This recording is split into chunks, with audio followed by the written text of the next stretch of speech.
The T-Roc looks brilliant from the front end. So guys, the T-Roc looks brilliant from the rear end. I love the T-Roc badging over here. And let me show you the trunk. This is how the trunk looks. Okay guys, so the T-Roc has a very unique feature to make the trunk wider and the loading dock to make it easier. You just have to lift this back and put it back in. And right now the trunk becomes just about a few inches deeper, which is very effective. Okay guys, so the leg space in the rear is pretty much not there. This is my driving position and I only have a bit of leg room. Headroom is quite enough, but I don't think it's enough for a person who's very tall, maybe 5'10" or 6 feet. I don't think this is going to be enough. Apart from that, the car has two AC vents with two USB-C ports for charging. So the armrest of the car opens up and there is also a doorway to the trunk. So if you ever want to remove some things from the trunk, it's very simple from inside the car. While the car is moving, you can just open this compartment, remove whatever you want from the trunk and come and close it back. Okay guys, let's get driving.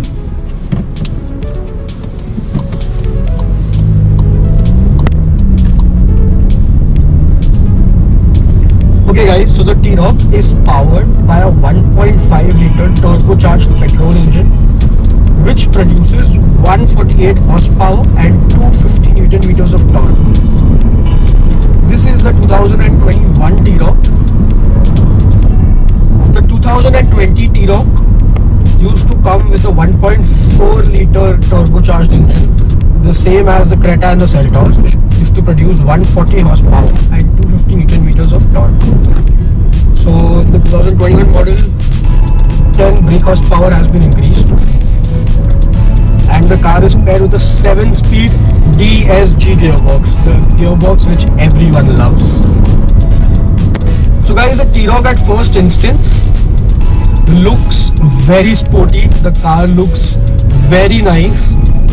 This car is basically a jacked up Polo. It's like a Polo on steroids.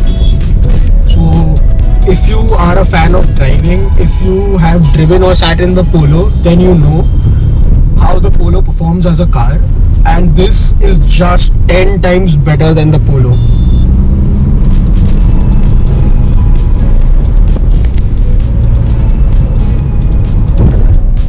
So guys, you can see my driving position right now. I completely feel in control of the car. I cannot see the bonnet right now, but the car feels so comfortable and so nice to drive. The seating position, the steering wheel position, everything is just the right amount what you need to drive. The T-Roc has a lot of color options. Right now we are driving the white color T-Roc, but the T-Roc has a red color, a yellow color, a blue color, a grey color, and all of these colors, all of them look so nice. Okay guys, so the DSG gearbox of the T-Roc is so nice that the shifts are very smooth. You do not feel the shifts inside the car at all. The DCT has a problem with downshifting, which the DSG does not have. The DSG is a very mastered gearbox.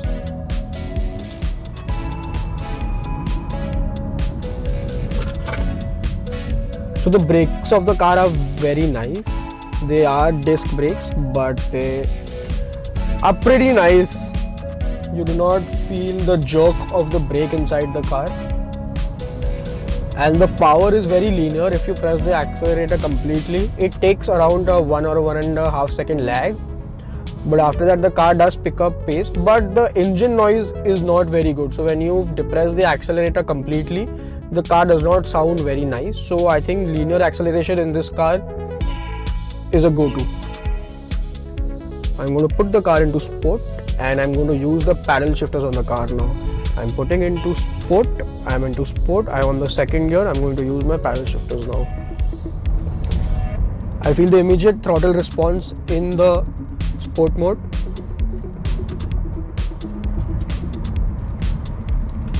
I am doing 60. On the 4th gear, I'm going to downshift. I want 3rd gear, manual mode. And the throttle response is amazing.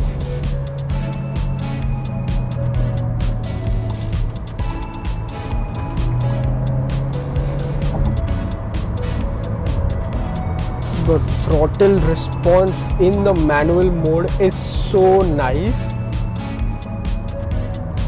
But the steering wheel and the suspension is a bit on the softer side. The steering wheel does not weigh up when you put the car into manual or sport mode. So the car does pick up pace, but you need to stop after a point because the car does not give you so much grip and confidence. But if once you are used to driving this car, if you've driven this car for a few months and you get used to the driving stats of this car, then I think you can speed up. But till then, I think remaining under the 120 mark is a very good thing. So the throttle response in the sport and drive mode is poles apart. The drive mode, I think, is more based on your economy. I think it gives you a good average when you're driving in a normal drive mode, but when you put into sport, it is a gas guzzling engine, but the power and the fun in the manual or the sport mode is unbeatable. Now the suspension is soft, so when you go over rumblers and breakers, the car is pretty nice over the city. The car feels pretty nice and pretty comfortable to drive. Okay guys, so now I'm going to take a corner on the T-Roc. I'm going to accelerate while taking a corner and complete acceleration while taking the corner. Stays on the road. Stays on its road. So when you're taking corners on a speed of 60 or 80, the car does not leave its road. But when you're on the expressway or you're on a high speed, you're on anywhere above 100, then the car is a bit off the road. You get a bit little, I think, unconfident while taking a corner. But other than that, the car is pretty stable. And this is because the car runs on 255 R17s, which means the car is on 17-inch tires, which is pretty good for this size.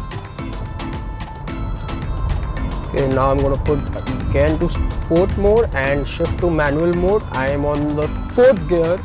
Let's downshift, and 3rd gear. Throttle response 6,000 RPM, redlining at 6,000 RPM.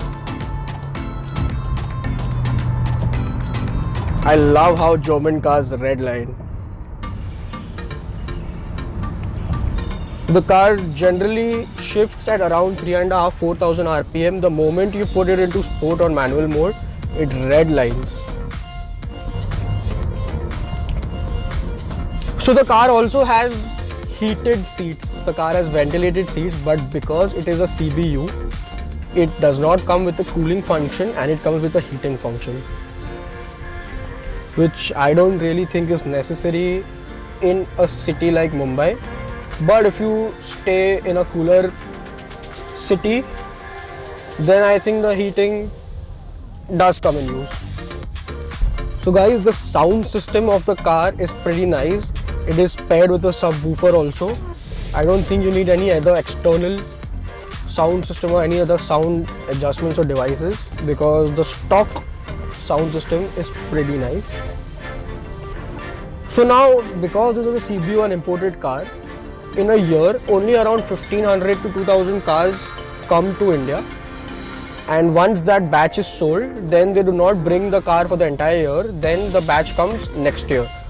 So now the 2021 batch is coming to an end, and the 2022 batch will arrive by March in India, and that is when the 2022 batch will be also sold. So the good part is, because this is a CBU, the cars are ready-made available. so you do not need to wait. The waiting period for the T-Roc is pretty less. It might be just 2-3 weeks. That also just for the documents to get transferred and get processed. So the T-Roc is available only in one model. There are no manual gearbox options. It is only one variant which is available, which is the one we are driving, the petrol turbo paired with a 7-speed DSG. Personally, I have driven the Seltos, which is paired with a 7-speed DCT, for over 10,000 kilometers. But the throttle response in the DSG, in 1 second you feel the difference between the DCT and the DSG, the difference between a Korean gearbox and a German gearbox.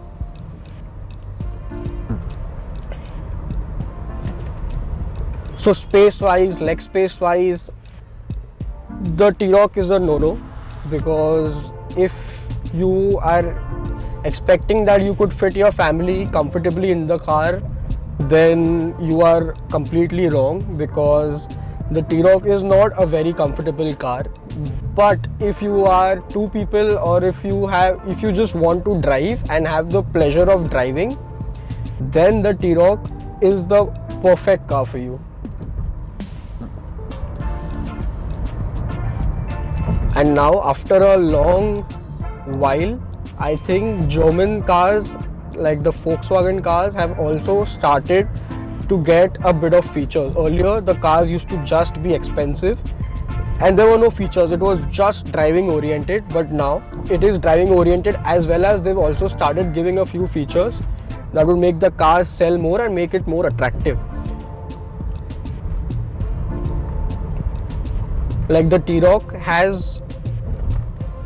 does not have a wireless charger, but it has 2 USB Type-C ports for charging in the front and in the rear. So there are 4 charging ports.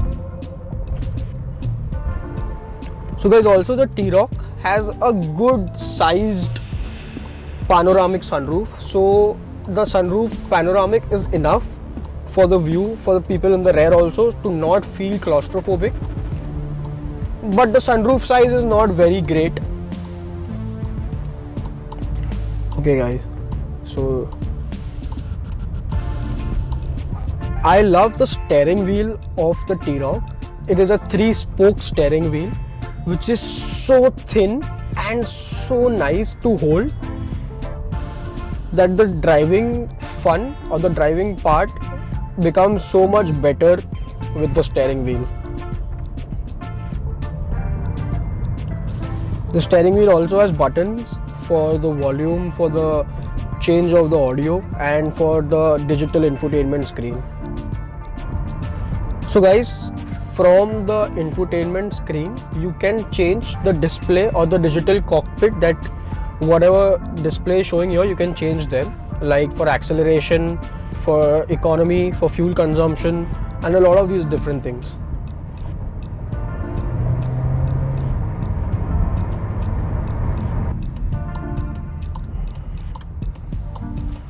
The steering wheel is pretty light, you just need to twirl it with one hand.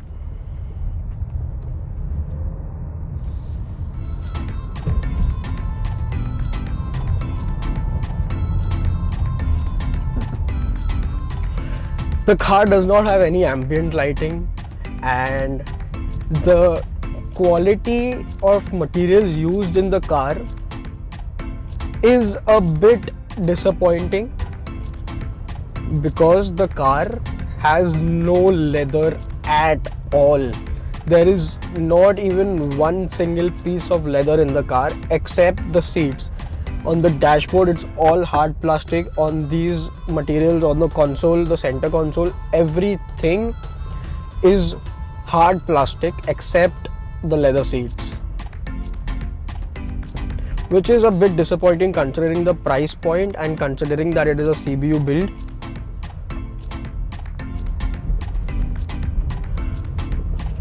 So personally, I am a fan of these buttons, the volume button and just the buttons for the AC, for the aircon, all of these things. I am a fan of these buttons. It is a very traditional, a very classic feature which I think the cars should still come up with. Nowadays the cars are getting everything digital, which I do not personally like. So the digital infotainment or the digital cockpit is not that bad because it still has those dials, but it's just digitally. But I would still prefer the analog dials over these digital dials. So the aircon can be controlled from here and also from here. So you can increase the fan speed, decrease the temperature and all of these things from over here.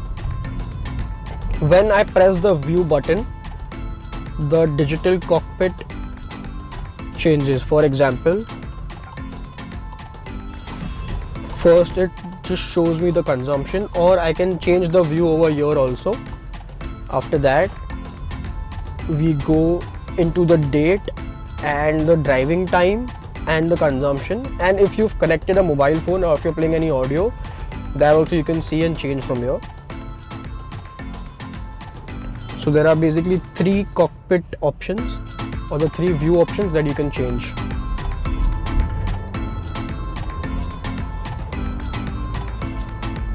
If you're driving the car with a light foot in the city, then the car returns an average of around 10 to 11 kilometers per liter. But the moment you start depressing the accelerator very quickly, the moment you start speeding, is when this car becomes a gas guzzling car. So if you are in the mood for fast driving, then remember to fill your tanks completely. So guys, because this car is a CBU German build, when you press the lock button completely for 3 seconds, then all the 4 windows including the sunroof open with just the touch of a button. And when you press the lock button completely for 3 seconds, then they close and even the sunroof closes back, which I think is a very nice feature.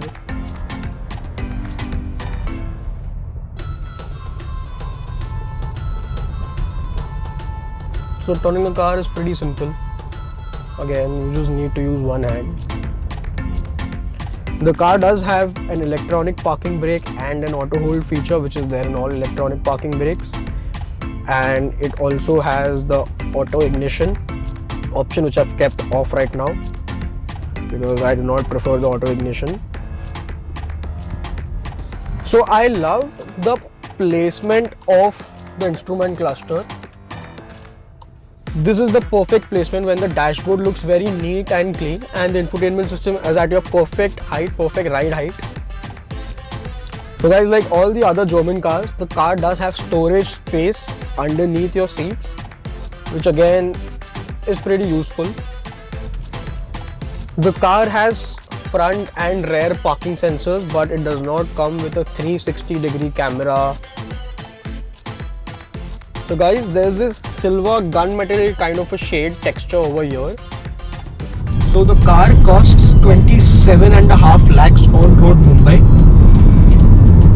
which is maybe a lot, but if you are a fan of German cars, then you don't have to think even twice before buying this, and before, if the price is not a factor for you. This car is absolutely amazing. Okay guys, I hope you liked the video. This is the complete review of the Volkswagen T-Roc for you. If you like the video, please like, share and subscribe to my channel. Stay tuned for more videos. Thank you. Bye-bye.